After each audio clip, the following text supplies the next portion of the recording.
The story of Admission is about Tina Fey plays a woman who works in the Princeton admissions office, and she's made a bunch of decisions in her life. She doesn't want to get married, she doesn't want to have kids, and she's going to basically stay in the same job for the rest of her life. And then all these dominoes that she's carefully set up fall during the course of the movie. And so it was very important to me to have somebody like Tina being able to play it, because you need to believe that somebody's smart enough to trick themselves into thinking, that's it, I'm salted away, this is the rest of my life. This is your first film with a leading lady protagonist. Tell me what appealed to you most about Portia Nathan. Well, yeah, my first one was American Pie, which clearly had a bunch of male protagonists. Although at the same time, my brother and I were keen to have that be a movie that girls could see and that wasn't as misogynistic as most of the films in that genre. However, I was very embarrassed to realize that this being my 9th film, that I had not yet directed a film with a clear female lead. There's no different approach to anything. It's just I was really excited to find this story that I thought I'd be able to tell properly, and the only lead that I thought could do it best. Okay. And also, I think, you know, there's a lot of stories about men having a hard time expressing their emotions, but the fact is that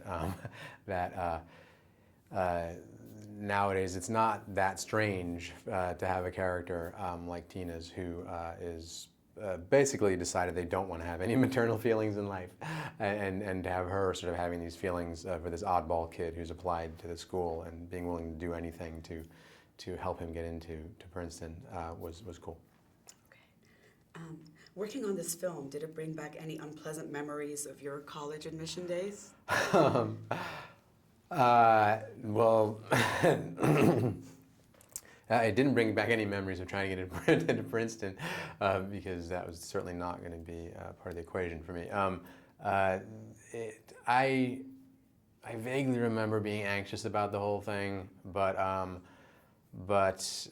think I was always suspicious about this idea that whether you get into a place is going to determine your worth.